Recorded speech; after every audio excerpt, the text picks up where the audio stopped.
This is Korean Evodia, the BB tree. Now I was wrong about it. I've only had these trees about 6 years, and they finally started blooming about year 4. And every time they've bloomed, for the last couple of years, they have only bloomed for about 3 days, and then that was it. There was no more blooms. Well, this year, they're loaded up. And after one full week, they just quit. They stopped blooming. And I was thinking, well, just like always, they're useless. Go out and have about a week's worth of nectar and then it's over with. But check it out. What happened was we got a bunch of rain from a hurricane. Well, they downgraded it, of course, like they always do with a hurricane, but it was called Barry. And it came through, and we're about 600 miles from the ocean, but it brought us a lot of rain, about 3 inches of rain here in the summer. So now, as you can see, this beautiful plant is blooming again. So it wasn't over with.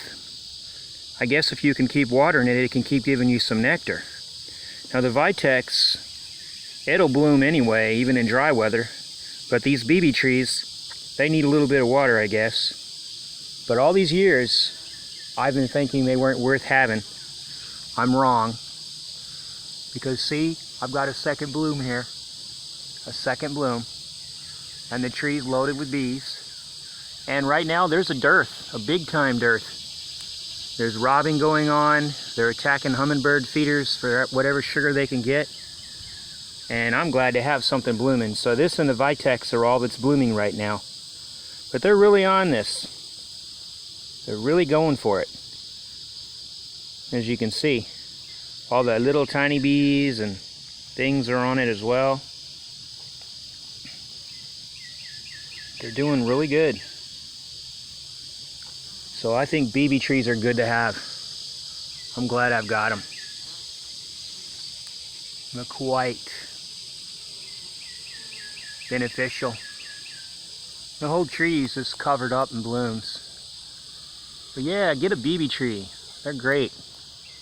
I was wrong. They're really something. And this thing's been blooming now for 1 week.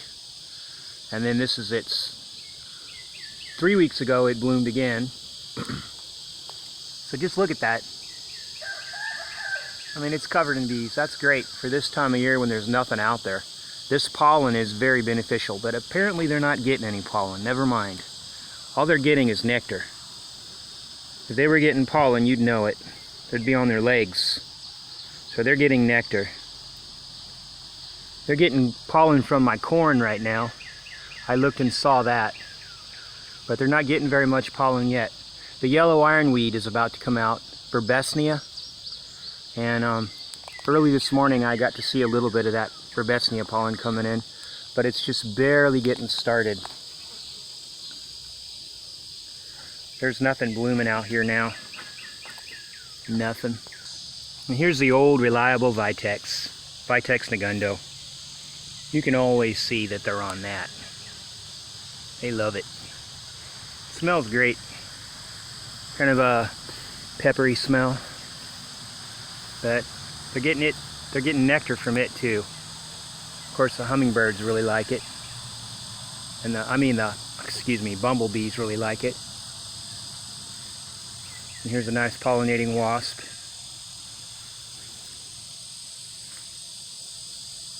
Hang on, little bumblebee.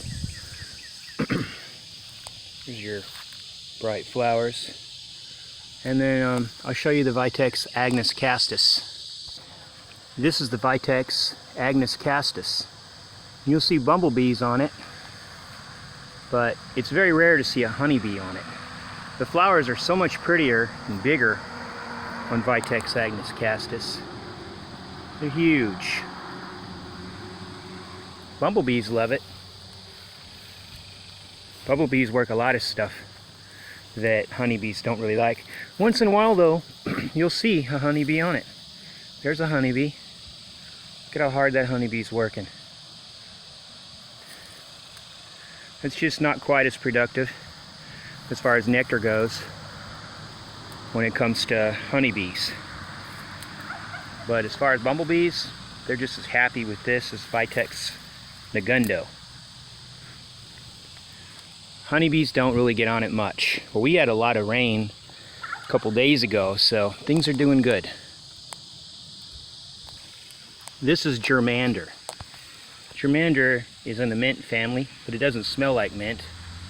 Not much is on it, but it's about like the Agnus castus. You see there's a honeybee working it best it can. And there's the honeybee working it.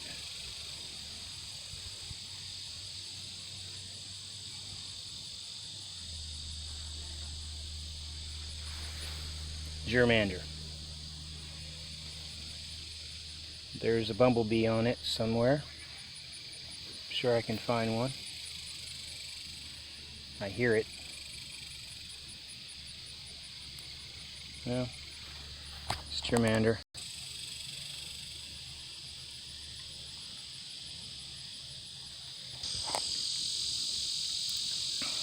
Type of milkweed. In the movie about bees with Queen Latifah, they mentioned some purple honey made by pokeweed. Well, the thing is, I've never once seen honeybees on pokeweed. Never. And here's the bloom of the pokeweed. Really, nothing's on it. See all this? I've never seen anything on it. They're interesting blooms, but I can't possibly see the bees making honey from it. It wouldn't be possible to get pokeweed honey. It was an interesting movie though, but I recommend it. But there's no way that honeybees make honey from pokeweed.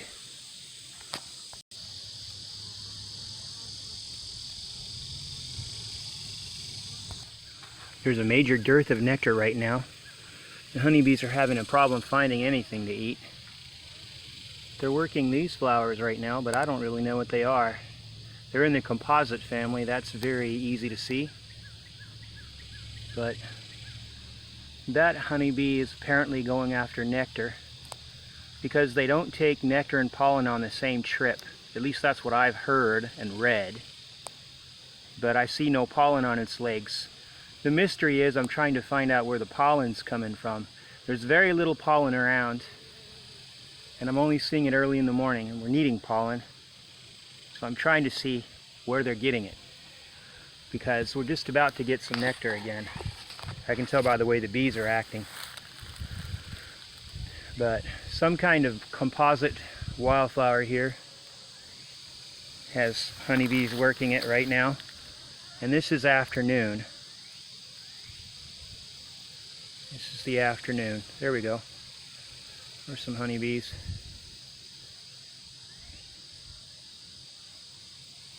The wind's blowing, trying to keep the flowers steady.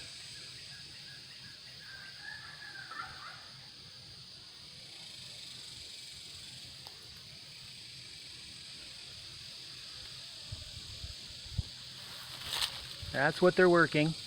Maybe they're getting the pollen in the morning.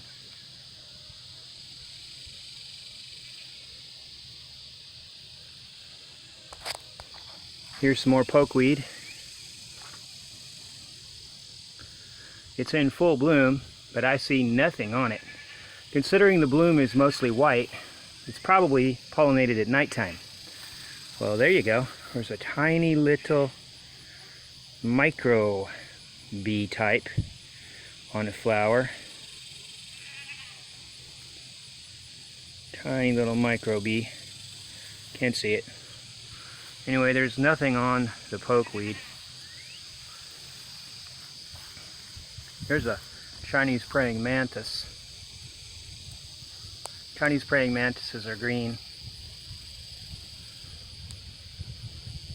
Ain't they neat? We've got a lot of Japanese beetles, so that's probably what he's eating, or she's eating. I don't know how to tell the difference between the boys and the girls. Chinese praying mantis. Hello there, Kung Fu expert. Honeysuckle's one of the old reliables. It blooms all year long after every rainstorm. And it does put out a lot of nectar and pollen. It's just now starting to bloom because we've only had rain for 2 or 3 days now. So it's going to start sunning up and blooming out. The true old standby that'll never be beaten is clover. Real clover is permanent in a pasture. It's a standby that's there all year, even late in the year and early in the year. And it's a shame for the last 25 years, something has changed across the United States. Everyone's spraying broadleaf herbicide over their pastures so they only have grass. And all this wonderful clover wouldn't be here if I was one of those people that poisons their cattle with herbicide spray. They literally spray a cocktail of herbicide over the top of their grasses so that none of this clover or any of these weeds can grow, as they call them. Anything with broad leaves is dead. They think that the animals can live on just grasses. They don't realize that grasses need the clover in a symbiotic relationship to maintain a healthy fertility. But our honeybees are suffering because this clover needs to be in the grasses for the sake of the bees, butterflies, and everything else. Plus, it's a lot more nutritious than grass. A lot more. Higher in protein. Way higher. Complete protein. Of course, my absolute favorite bee shrub of all time. Vitex negundo. Always chock full of bees. Blooms constantly. Never stops. Till winter. Certainly hardy in zone 7. This is what the hives look like today. It's pretty hot. So they're just kind of hanging out. It's been a bad drought for a couple of weeks. I mean to say a dearth. There wasn't any nectar, so they got nothing to do. Hang out. They're just hanging out. Just hanging out.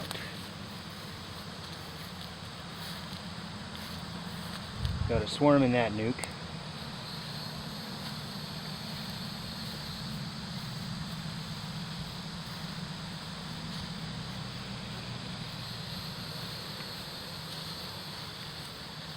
Preventing a serious robbing frenzy in that nuke, or that hive.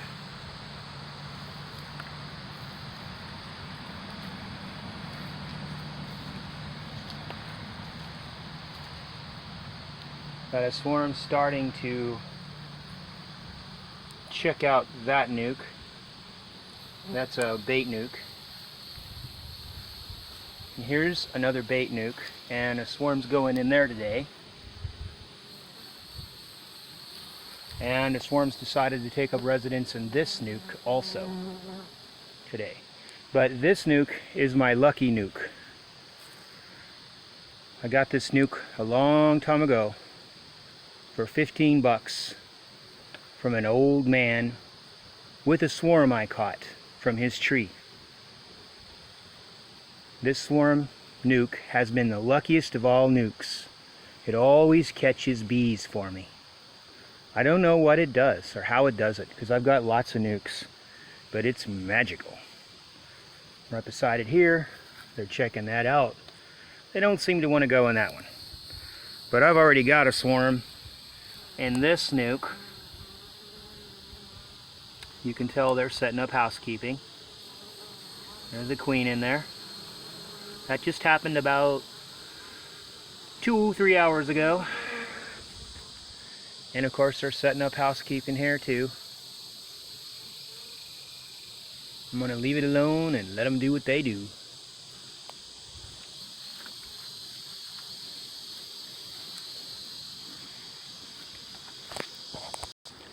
And it goes without saying, but I'm saying anyway, when there's no nectar out there, like right now, when there's really nothing yet blooming, and it's about to get started, you need to mark up all your small hives with an entrance block.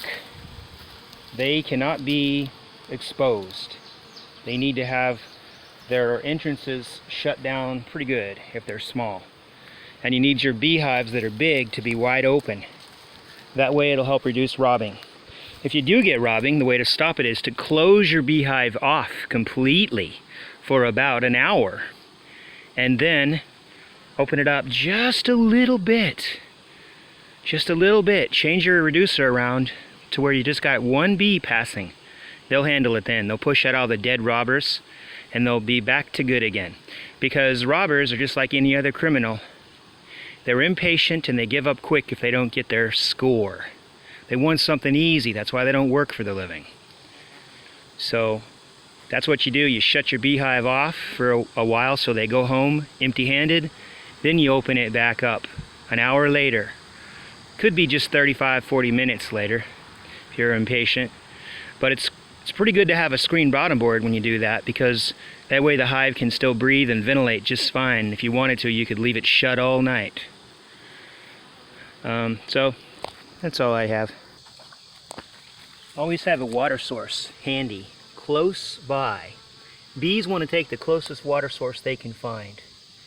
They'll drink any kind of water if it's close. So try to give them some nice fresh water close by. This pond is very, very close to the apiary. I dug this pond and sealed it with bentonite clay. Sodium bentonite. And the bees need it. Otherwise they'd be going to all the water troughs and stuff. You can make your own bee watering system so easy. All you need is a bucket of water with a bunch of sticks in it. And what I like is to put some floating plants in there like duckweed or something. Here I'm using Salvinia. It's a little floating plant, but I can't seem to keep it around because my ducks eat it. Turtles and ducks love Salvinia. They'll eat it up. You can't keep it around unless you can keep it away from them. It also doesn't like to be in full sun. But it's very, very nutritious and it floats. It's not winter hardy. It'll die in zone 7 over winter, so you have to keep it in over the winter. But it's great for bees because they can climb on it and get a drink. It's also great for helping turtles and ducks. And we need to help the ducks because they're being shot like there's no tomorrow. Everyone is exterminating them, and there's television programming that encourages it. So you don't see the ducks anymore. Even way out here where I live, I rarely see any ducks ever flying in.